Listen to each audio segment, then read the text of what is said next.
ओम शांति। बाबा के महावाक्य सुनते हैं। बाबा कहते, मीठे बच्चे, रूहानी सर्जन तुम्हें ज्ञान योग की फर्स्ट क्लास वंडरफुल खुराक खिलाते हैं। यही रूहानी खुराक एक दो को खिलाते सबकी खातिरी करते रहो। पर्सन विश्व का राज्य भाग्य लेने के लिए कौन सी एक मेहनत करो, पक्की पक्की आदत डालो। उत्तर ज्ञान के सितारे नेत्र से, ज्ञान के तीसरे नेत्र से अकाल तख्त नशीन आत्मा भाई को देखने की मेहनत करो। भाई भाई समझ सभी को ज्ञान दो। पहले खुद को आत्मा समझ फिर भाइयों को समझाओ। यह आदत डालो तो विश्व का राज्य भाग्य मिल जाएगा। इसी आदत से शरीर का भान निकल जाएगा। माया के तूफान व बुरे संकल्प भी नहीं आएंगे। दूसरों को ज्ञान का तीर भी अच्छा लगेगा। ओम शांति। ज्ञान का तीसरा नेत्र देने वाला रूहानी बाप बैठ रूहानी बच्चों को समझाते हैं। ज्ञान का तीसरा नेत्र सिवाय बाप के और कोई दे नहीं सकता। अभी तुम बच्चों को ज्ञान का तीसरा नेत्र मिला है। तुम जानते हो अब यह पुरानी दुनिया बदलने वाली है।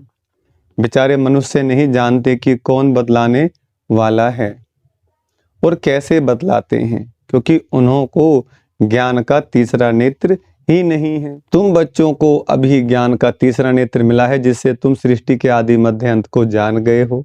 यह ज्ञान की सैक्रीन से एक बूंद भी कितनी मीठी होती है। ज्ञान का भी एक ही अक्षर है, मन मना भव। मन को मनाकर ईश्वर में लगाएं। अपने को आत्मा समझ बाप को याद करो। बाप शांति धाम और सुख धाम का रास्ता बता रहे हैं। बाप आए हैं बच्चों को स्वर्ग का वर्षा देने, तो बच्चों को कितनी खुशी रहनी चाहिए। कहते भी हैं खुशी जैसी खुराक नहीं। जो सदैव खुशी मौज में रहते हैं उनके लिए वह जैसे खुराक होती है। 21 जन्म मौज में रहने की यह जबरदस्त खुराक है। यही खुराक सदैव एक दो को खिलाते रहो। तुम श्रीमत पर सभी की रूहानी खातिरी करते हो।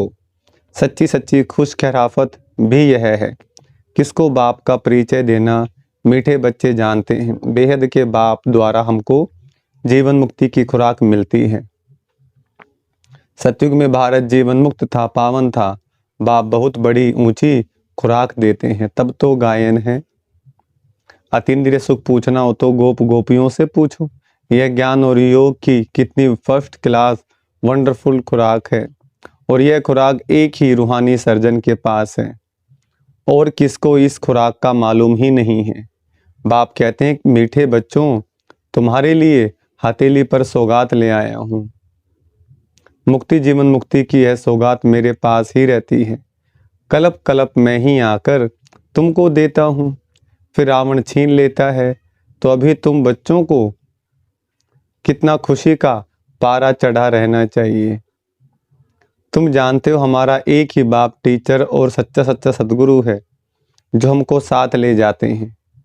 मोस्ट बिलवेड बाप से विश्व की बादशाही मिलती है। यह कम बात है क्या? सदैव हर्षित रहना चाहिए। Godly student life is the best. यह अभी का ही गायन है। फिर नई दुनिया में भी तुम सदैव खुशियां मनाते रहेंगे। दुनिया नहीं जानती कि सच्ची सच्ची खुशियां कब मनाई जाएंगी। मनुष्यों को तो सत्युग का ज्ञान ही नहीं है, तो यहाँ ही मनाते रहते हैं। परंतु इस पुरानी तमो प्रधान दुनिया में खुशी कहाँ से आई? यहाँ तो त्राही त्राही करते रहते हैं। कितना दुख की दुनिया है। बाप तुम बच्चों कितना सहज रास्ता बताते हैं। गृहस्थ व्यवहार में रहते कमल फूल समान रहो। धंधा धोरी आदि करते भी मुझे याद करते रहो। जैसे आशिक और माशूक होते हैं, वह तो एक दो को याद करते रहते हैं। वह उनका आशिक, वह उनका माशूक होता है। यहाँ यह बात नहीं है। यहाँ तो तुम सभी एक माशूक के जन्म जन्मांतर से आशिक हो रहते हो। बाप तुम्हारा आशिक नहीं बनता, तुम उस माशूक को आने के लिए याद करते आए हो। जब दुख जास्ती होता है तो जास्ती सुमरण करते हैं। तब तो गायन भी है, दुख में सिमरन सब करें, सुख में करे ना कोय। इस समय बाप भी सर्वशक्तिमान हैं, दिन प्रतिदिन माया भी सर्वशक्तिमान तमो प्रधान होती जाती है। इसलिए अब बाप कहते हैं, मीठे बच्चे देही अभिमानी बनो, अपने को आत्मा समझ मुझ बाप को याद करो और साथ साथ देवी गुण भी धारण करो, तो तुम ऐसे लक्ष्मी नारायण बन जाएंगे। इस पढ़ाई में मुख्य बात है ही याद की। जितना बाबा को याद करेंगे उतना शक्ति बढ़ती जाएगी। ऊंचे ते ऊंच बाप को बहुत प्यार स्नेह से याद करना चाहिए। वह बाप ही नई दुनिया स्थापन करने वाला है। बाप कहते हैं, मैं आया हूं तुम बच्चों को विश्व का मालिक बनाने, इसलिए अब मुझे याद करो तो तुम्हारे अनेक जन्मों के पाप कट जाएं। पतित पावन को ही बुलाते हैं ना। अब बाप आए हैं तो जरूर पावन बनना पड़े। बाप दुख हरता सुख करता है। बरोबर सतयुग में पावन दुनिया थी तो सभी सुखी थे। अब बाप फिर से कहते हैं, बच्चे शांति धाम और सुख धाम को याद करते रहो। अभी है संगम युग, खिवैया तुमको इस पार से उस पार ले जाते हैं। नैया कोई एक नहीं, सारी दुनिया जैसे एक बड़ा जहाज है, उनको पार ले जाते हैं। तुम मीठे बच्चों को कितनी खुशियां होनी चाहिए। तुम्हारे लिए तो सदैव खुशी ही खुशी है। बेहद का बाप हमको पढ़ा रहे हैं, वह यह तो कब ना सुना ना पढ़ा। भगवान वाच, मैं तुमको राजयोग सिखाता हूँ, तुम रूहानी बच्चों को राजयोग सिखा रहा हूँ, तो पूरी रीति सीखना चाहिए, धारणा करनी चाहिए, पूरी रीति पढ़ना चाहिए। पढ़ाई में नंबरवार तो सदैव होते ही हैं। अपने को देखना चाहिए, मैं उत्तम हूँ, मध्यम हूँ व कनिष्ठ हूँ। बाप कहते हैं, अपने को देखो, मैं ऊंच पद पाने लायक हूँ, रूहानी सर्विस करता हूँ। क्योंकि बाप कहते हैं, बच्चे सर्विसेबल बनो, फॉलो करो। मैं आया ही हूँ सर्विस के लिए, रोज सर्विस करता हूँ, इसलिए ही तो यह रथ लिया है। इनका रथ बीमार पड़ जाता है तो मैं इनमें बैठ मुरली लिखता हूँ। मुख से तो बोल नहीं सकते तो मैं लिख देता हूँ, ताकि बच्चों के लिए मुरली मिस ना हो। तो मैं भी सर्विस पर हूँ ना, यह रूहानी सर्विस। बाप मीठे मीठे बच्चों को समझाते हैं, बच्चे तुम भी बाप की सर्विस में लग जाओ। On God fatherly service. सारे विश्व का मालिक बाप ही तुमको विश्व का मालिक बनाने आए हैं। जो अच्छा पुरुषार्थ करते हैं उनको महावीर कहा जाता है। देखा जाता है कौन महावीर हैं, जो बाबा के डायरेक्शन पर चलते हैं। बाप का फरमान है, अपने को आत्मा समझ, भाई भाई को देखो। भाई भाई को देखना माना आत्मा आत्मा को देखना है। इस शरीर को भूल जाओ। बाबा भी इन शरीरों को नहीं देखते हैं। बाप कहते हैं, मैं आत्माओं को देखता हूँ। बाकी है तो ज्ञान है कि आत्मा शरीर बिगर बोल नहीं सकती। मैं भी इस शरीर में आया हूँ, लोन लिया हुआ है। शरीर के साथ ही आत्मा पढ़ सकती है। बाबा की बैठक यहाँ है। यह अकाल तख्त है। आत्मा अकाल मूर्त है। अकाल तख्त माना मस्तिष्क, जहाँ पर टीका बिंदी लगाते हैं, यहाँ पर आत्मा विराजमान होती है। ऐसी ब्रह्मा बाबा शिव बाबा का अकाल तख्त है। आत्मा कब छोटी बड़ी नहीं होती है, शरीर छोटा बड़ा होता है। जो भी आत्माएं हैं उन सभी का तख्त यह भ्रकुटी का बीच है। शरीर तो सभी के भिन्न भिन्न होते हैं। किसका अकाल तख्त पुरुष का है, किसका अकाल तख्त स्त्री का है, किसी का स्त्री का शरीर, किसी का पुरुष का शरीर, किसका अकाल तख्त बच्चे का है। बाप बैठ बच्चों को रूहानी ड्रिल सिखलाते हैं। जब कोई से बात करो तो पहले अपने को आत्मा समझो। हम आत्मा फलाने भाई से बात करते हैं। बाप का पैगाम देते हैं कि शिव बाबा को याद करो। याद से ही जंग उतरनी है। सोने में जब अलाएं खाद पड़ती हैं तो सोने की वैल्यू ही कम हो जाती है। तुम आत्माओं में भी जंग पड़ने से वैल्यूलेस हो गए। सोने की वैल्यू ही कम हो जाती है। तुम आत्माओं में भी जंग पड़ने से वैल्यूलेस हो गए हो। अब फिर पावन बनना है। तुम आत्माओं को अब ज्ञान का तीसरा नेत्र मिला है। उस नेत्र से अपने भाइयों को देखो। भाई भाई को देखने से कर्मेंद्रियां कभी चंचल नहीं होंगी। राज्य भाग्य लेना है, विश्व का मालिक बनना है तो यह मेहनत करो। भाई भाई समझ सभी को ज्ञान दो, तो फिर यह आदत पक्की हो जाएगी। सच्चे सच्चे ब्रदर्स तुम सभी हो। बाप भी ऊपर से आए हैं, तुम भी आए हो। बाप बच्चों सही सर्विस कर रहे हैं। सर्विस करने की बाप हिम्मत देते हैं। हिम्मत मर्दा मददे खुदा। तो यह प्रैक्टिस करनी है। मैं आत्मा भाई को पढ़ाता हूँ। आत्मा पढ़ती है ना, इसको स्पिरिचुअल नॉलेज कहा जाता है, जो रूहानी बाप से ही मिलती है। संगम पर ही बाप आकर यह नॉलेज देते हैं कि अपने को आत्मा समझो। तुम नंगे अशरीरी आए थे, फिर यहाँ शरीर धारण कर तुमने 84 जन्म पाठ बजाया है। अब फिर वापस चलना है, इसलिए अपने को आत्मा समझ भाई भाई की दृष्टि से देखना है। यह मेहनत करनी है, अपनी मेहनत करनी है। दूसरे में हमारा क्या जाता। Charity begins at home. घर से पुरुषार्थ शुरू करना है, धर्मार्थ शुरू करना है।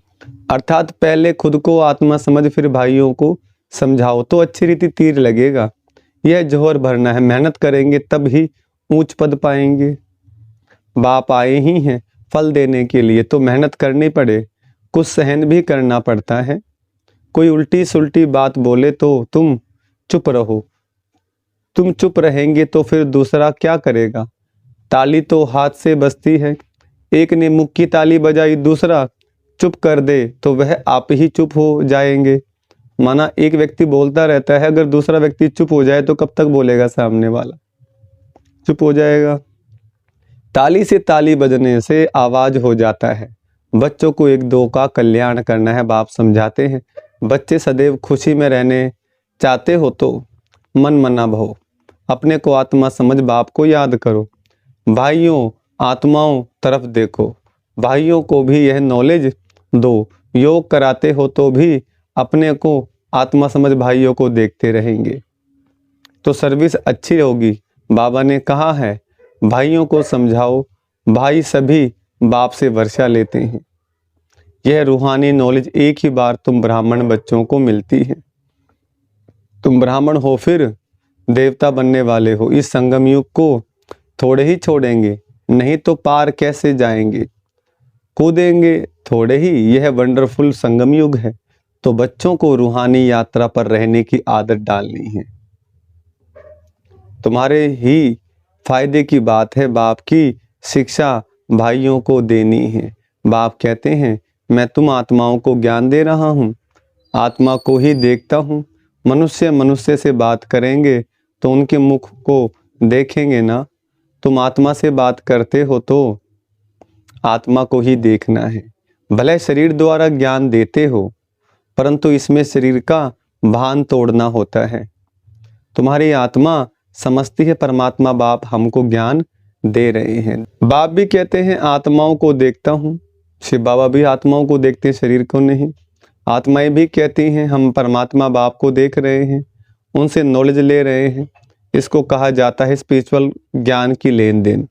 आत्मा की आत्मा के साथ, आत्मा में ही ज्ञान है, आत्मा को ही ज्ञान देना है। यह जैसे जौहर है, तुम्हारे ज्ञान में यह जौहर भर जाएगा तो किसको भी समझाने से झट तीर लग जाएगा। बाप कहते हैं प्रैक्टिस करके देखो, तीर लगता है ना। यह नई आदत डालनी है तो फिर शरीर का भान निकल जाएगा। माया के तूफान कम आएंगे, बुरे संकल्प नहीं आएंगे, क्रिमिनल आई भी नहीं रहेगी। हम आत्मा ने 84 का चक्कर लगाया, अब नाटक पूरा होता है। अब बाबा की याद में रहना है। याद से ही तमो प्रधान से सतो प्रधान बन, सतो प्रधान दुनिया के मालिक बन जाएंगे। कितना सहज है। बाप जानते हैं बच्चों को यह शिक्षा देना भी मेरा पार्ट है, कोई नई बात नहीं। हर 5000 वर्ष बाद हमको आना होता है। मैं बंधायमान हूँ, परमात्मा भी क्या है वही वचनबद्ध हैं। जो वचन बाबा ने दिया वो पूरा करते हैं। बच्चों को बैठ समझाता हूँ, बच्चे रूहानी याद की यात्रा में रहो तो अंत मते सो गति हो जाएगी। यह अंत काल है ना, मामे कम याद करो तो तुम्हारी सदगति हो जाएगी। यह देही अभिमानी बनने की शिक्षा एक ही बार तुम बच्चों को मिलती है। कितना वंडरफुल ज्ञान है। बाबा वंडरफुल है तो बाबा का ज्ञान भी वंडरफुल है। कब कोई बता न सके, अभी वापिस चलना है, इसलिए बाप कहते हैं मीठे बच्चों यह प्रैक्टिस करो, अपने को आत्मा समझ आत्मा को ज्ञान दो। तीसरे नेत्र से भाई भाई को देखना है, यही बड़ी मेहनत है। अच्छा, मीठे मीठे सिकलदे बच्चों प्रति माता पिता बाप दादा का याद प्यार और गुड मॉर्निंग। रूहानी बाप की रूहानी बच्चों को नमस्ते। हम रूहानी बच्चों की रूहानी बाप दादा को याद प्यार गुड मॉर्निंग और नमस्ते। धारणा के लिए मुख्य सार, पहला पॉइंट, जैसे बाप बच्चों की रूहानी सर्विस पर आए हैं, ऐसे बाप को फॉलो कर रूहानी सर्विस करनी है। बाप के डायरेक्शन पर चल खुशी की खुराक खाने और खिलानी है। दूसरा, कोई उल्टी सुल्टी बात बोले तो चुप रहना है, मुख की ताली नहीं बजानी है, सहन करना है। वरदान, दृढ़ता की शक्ति से मन बुद्धि को सीट पर सेट करने वाले सहज योगी भव। वरदान का विस्तार डिटेल है। बच्चों का बाप से प्यार है, इसलिए याद में शक्तिशाली हो बैठने का, चलने का, सेवा करने का अटेंशन बहुत देते हैं। लेकिन मन पर अगर पूरा कंट्रोल नहीं है, मन ऑर्डर में नहीं है, तो थोड़ा टाइम अच्छा बैठते हैं, फिर हिलना डुलना शुरू कर देते हैं। कभी सेट होते, कभी अपसेट होते। लेकिन एकाग्रता की व दृढ़ता की शक्ति से मन बुद्धि को एक रस स्थिति में सीट पर सेट कर दो तो सहज योगी बन जाएंगे। स्लोगन, जो भी शक्तियां हैं उन्हें समय पर यूज करो तो बहुत अच्छे अच्छे अनुभव होंगे। अव्यक्ति साइलेंस द्वारा डबल लाइट फरिश्ता स्थिति का अनुभव करो। अब हर एक ब्राह्मण ब्रह्मा बाप समान चैतन्य चित्र बने, लाइट और माइट हाउस की झांकी बने, संकल्प शक्ति का साइलेंस का भाषण तैयार कर कर्माती डबल लाइट फरिश्ता स्टेज पर वरदानी मूर्त का पाठ बजाए, तब संपूर्णता समीप आएगी। उस कर्मातीत स्टेज के आधार पर जिसके प्रति जो संकल्प करेंगे उसके पास वह संकल्प पहुँचे जाएगा। अच्छा, ओम शांति।